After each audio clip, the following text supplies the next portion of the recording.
वाल्मीकि समाज से लेके ब्राह्मण समाज तक 36 कौम के नौजवान और बुजुर्गों की दिलों की धड़कन, गंगानगर से हनुमानगढ़ से लेके डूंगरपुर बांसवाड़ा तक, जैसलमेर बाड़मेर से धौलपुर भरतपुर तक 200 विधानसभाओं में जिस व्यक्ति की आवाज गूंजती हो, जिसके नाम से नौजवान में क्रांति आ जाती हो, युवा दलों की धड़कन सचिन पायलट साहब, आपका हमारी शेखाजी की धरती पर, वीरों की धरती पर, शहीदों की धरती पर, नौजवानों की धरती पर आपको बहुत बहुत स्वागत, आपका वेलकम, आपका खैर मुकदम। मैं बताना चाह रहा हूं पायलट साहब आपको, ये शेखावाटी का नौजवान हमारे मंच के ऊपर हमारे हेमाराम जी चौधरी साहब, सरकार के अंदर हमारे कैबिनेट मंत्री, पश्चिमी राजस्थान के खाटी किसान नेता, मंच पर विराजमान विजेंद्र जी ओला साहब जो शीशराम जी ओला पूरे राजस्थान में किसानों की आवाज थे, मंच पर विराजमान हमारे सुरेश जी मोदी जी, बालेंदु जी, हमारे वीरेंद्र जी दातारामगढ़ के विधायक साहब, सुरेश जी भाकर साहब, हमारे इंद्राज जी, मेरे छोटे भाई इंद्राज जी, खिलाड़ी जी बैरवा साहब, हमारे गिरिराज मलिंगा जी, हमारे वेद प्रकाश सोलंकी साहब, सम्मानित मंच के साथ मैं कहना चाह रहा हूं, ये राजस्थान के अंदर ये जिस समय ये राजस्थान का नौजवान पहली बार जैसे कोई सरपंच का चुनाव होता है, जैसे कोई पंच का चुनाव होता है, और उस तरीके से एक एक मोहल्ले के अंदर, एक एक वार्ड के अंदर ये आवाज है कि हमारे राजस्थान के तकदीर का फैसला सचिन पायलट साहब करे। पायलट साहब, ये जो नौजवान आज पहाड़ियों के अंदर बैठा है, लंबे चारों तरफ से बैठा है, माताएं बहनें बैठी है, मां जगदम्बा के स्वरूप आप देखना, माता बहनें आपका स्वागत कर रही हैं। और मैं ये कहना चाह रहा हूं, ये फैसला हकीकत में है, जब भी इस धरती के ऊपर जब राजा राम का राज तिलक हो रहा था और राजा राम का राज तिलक न हो गया और उनको 14 साल का वनवास हुआ, तो उसको हिंदुस्तान की जनता आज तक नहीं भूल पाई।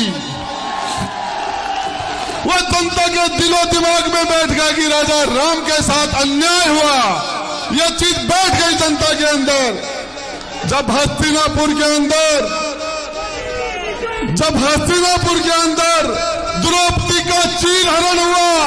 तो हिंदुस्तान के जन जन के अंदर की पांडवों के साथ अन्याय हुआ, यह अन्याय जन जन के अंदर घुस गया। और मैं बताना चाह रहा हूं, इस राजस्थान की धरती पर मेरे नौजवान भाइयों, 100 में से यदि कोई 21 नंबर लाए तो फेल है या पास, और 200 में 21 लाए तो वो क्या है, वो क्या है। तो 200 में से 21 लाए वो तो सफल, और 21 को जो 100 बना दे वो निकम्मा लकारा।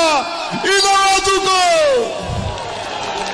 इस आवाज को कोई नहीं भूल सकता। हिंदुस्तान का नौजवान पायलट साहब समय रहता, ये पूरा हिंदुस्तान, ये राजस्थान शेखावाटी का नौजवान आपके फैसले का इंतजार कर रहा है। आलकमान फैसला करे वो मंजूर है, लेकिन मैं आपको बताना चाह रहा हूं, जिस मतदाता का पहली बार 18 साल का होने के बाद जो मतदान करेगा, जिसका वोटर लिस्ट में नाम नहीं है, वो भी कह रहा कि पायलट साहब मुख्यमंत्री कब बन रहे हैं। यह चीज ये माता और बहनें भी इंतजार कर रही हैं, इनको किसी चीज से मतलब नहीं। मैं बता रहा हूं आपको, जब सत्ता के गलियारों में किसी के साथ अन्याय होता है तो ये जनमानस क्रांति के रूप में आके बैठता है। और एक ही चीज बताना चाह रहा हूं आपको, सच बात है कि ये सामने से जो हमारा सड़क है, उधर इस सड़क के ऊपर 10,000 नौजवान बैठे हैं। मैंने कहा यार आप चल के सामने बैठ जाओ, बोले सामने बैठने से पायलट साहब अच्छी तरीके से नजर नहीं आते, मैंने मेरी बात आज तक इन्होंने नहीं टाली, मेरी बात को कभी भी डिनाई नहीं किया, लेकिन पहली बार मैंने कहा बोले साहब, गुड्डा साहब, पायलट साहब यहाँ से अच्छी तरह नजर आ रहे हैं, इसलिए हम तो यही बैठेंगे, हमें वहां से पायलट साहब दिखते नहीं है। ये तो मैं आपको बताना चाह रहा हूँ शेखावाटी के नौजवानों, केंद्र की सरकार ने अग्निपथ के अग्निवीर के रूप में इस नौजवान के साथ अन्याय हुआ, नौजवान बेरोजगारों के साथ अन्याय हो रहा है। पेपर जब आउट होते हैं तो नौजवान निराश हो जाता है और एक ही उम्मीद करके साथ की हमारे 70% नौजवानों की आवाज कोई व्यक्ति बनेगा,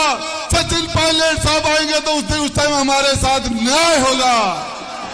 ये बेरोजगार लड़के, ये नौजवान लड़के, ये किसान, चाहे बिजली के लिए किसान परेशान है तो वो आपकी तरफ देख रहा है, अग्निपथ आती है तो आपकी तरफ देखते हैं। और नौजवानों के साथ मैं आपको बताना चाह रहा हूं, अब पायलट साहब आपको संबोधित करेंगे 2-3 नारों के साथ, 2-3 नारों के साथ आवाज गूंज जानी चाहिए, सचिन पायलट,